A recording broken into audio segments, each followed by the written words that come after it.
It seems a little strange, but I just got home from work and I texted my son and I asked him, I said, "Can you please open the gate to let me into the driveway?" We have a fence all the way around our property.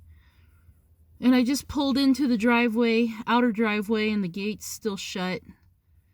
And I am just too lazy to get my crack out of here and open it myself. So I'm sitting in the truck outside of the gate, perfectly able to get out of the truck and go open the gate, but I suddenly just wanted to make a video. So with half the steering wheel in the way, I'll tell you a military story I remembered. Let me tell you where I got the idea first. I was sitting there listening to Brother Stephen on his show with, I think it was Chris, and it was a good show. You guys are very candid in your conversations, and it was fun. Love you guys.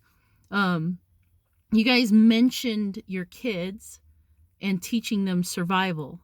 It's really funny that you mentioned that, because I know I don't seem like it, but I did tell my son, and I have been teaching him survival. Truth be told, my son goes out into the hills once a month, once every 2 months, in the surrounding SERE areas. He'll tell me an approximate longitude, latitude of where he's looking to go. He searches out BLM land, open land, and as long as he doesn't burn the place down, he tries to survive out there for around 2 days while he was going to school, between 3 and 4 days, since he's been doing school online now all the time.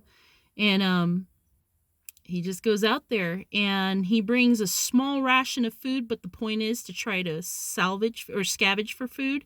He can't exactly hunt big game, but he can hunt smaller game, and as long as it's legal. And he looks into all that stuff that is legal. I do this because I want my son to be self-sufficient should the shit hit the fan. And he says he can go for longer. And I think he's 17 now. I think I'm at a point where it's getting cooler out. I'll probably let him see if he can do a week or 2 out there. It does make me nervous because that's my child, but it makes me proud when I see him come back and he hasn't showered in a few days and he stinks, but he stinks good and purty, and he did good, and he is a little hungry when he gets home, though. I ain't gonna lie.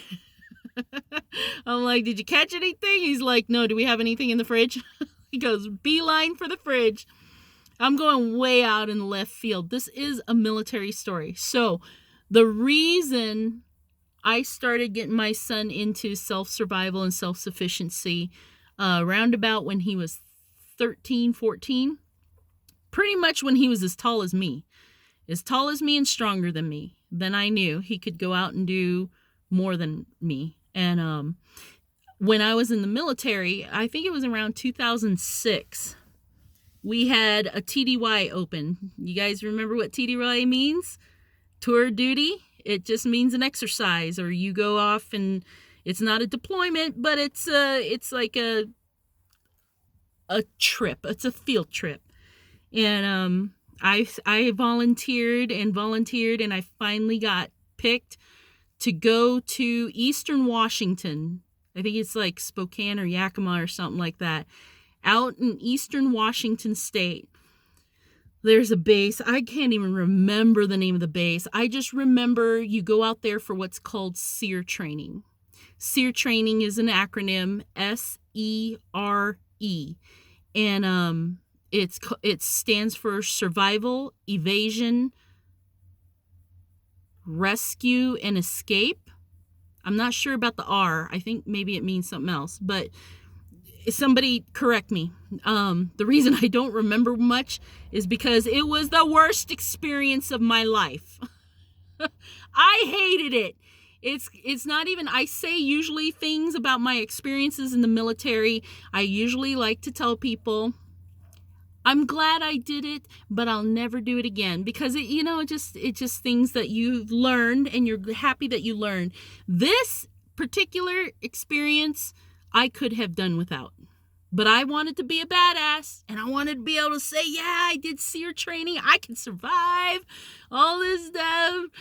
When you grow up in the city and you think you can go out into Eastern Washington and survive, the first part, they give you a little guidance, and they taught us, like, you can make a basic small game trap out of a rock and some string or something, 2 sticks and a notch, and use a knife. And then what happens is when it goes for you get a little ration of like some kind of candy bar or something, and they go for the ration, and it's supposed to fall on the squirrel, and then you get food. And I'm like, oh yeah, we can totally do this. There was a team of 5 of us that started off on our survival portion, and we set up over 100 traps. I mean, we were rolling. I was like, we are eating good tonight, right? We're gonna catch some game, and the one guy on our team, he's like, I can make a fire, no problem. And he did. He was actually pretty good at it. Some guy grew up in Oklahoma or something, and I'm like, we're cooking food, right?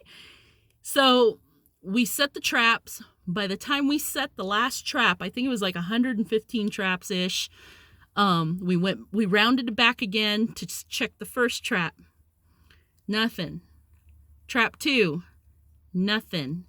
3, 4, 5, 28, 32, 47, and finally, trap number 86. I'm not exaggerating. Trap number 86, we caught a squirrel.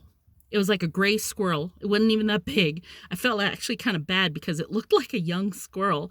And it was all smashed and dead. And I don't know how long it had been sitting out there in the heat. But it looked nasty.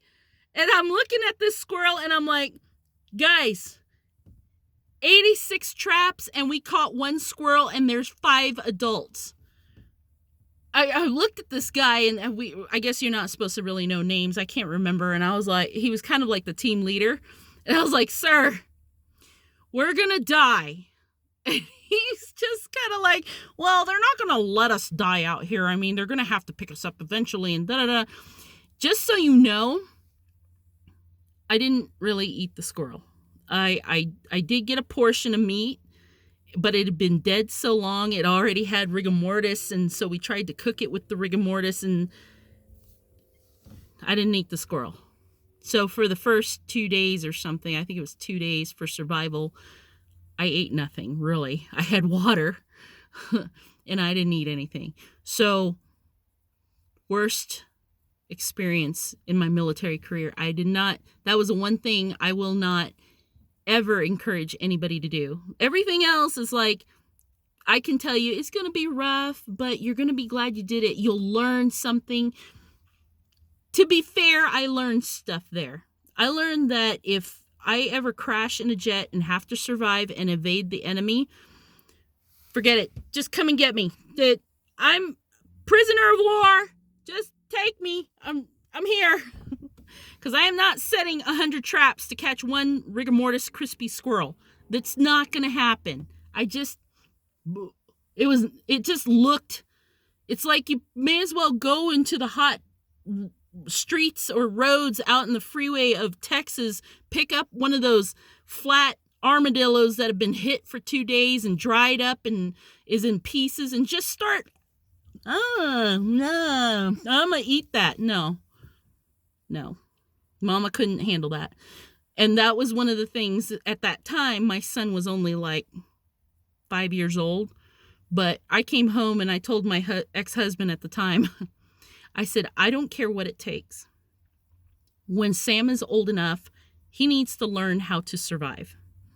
Because if it's like a crash course like I just went through, he's going to die. We're going to die. We're all going to die. Because, no. Anyways, that was, I don't know. driving home, listening to Good Servants show, listening to Stephen and Chris talk about maybe we should teach our kids to survive. Yes, teach them how to survive. Teach them to catch a fresh deer, skin it, cook it, eat good. Because if it's like a dried up squirrel, I promise you, brothers, you are not going to survive. Your kids are going to not eat that. They're not going to eat that. Anyways, okay. Then I think I'm ready to get out of the truck, open the gate. I think my son fell asleep, to be honest. He stays up real late at night. This is the thing I hate about this online school thing.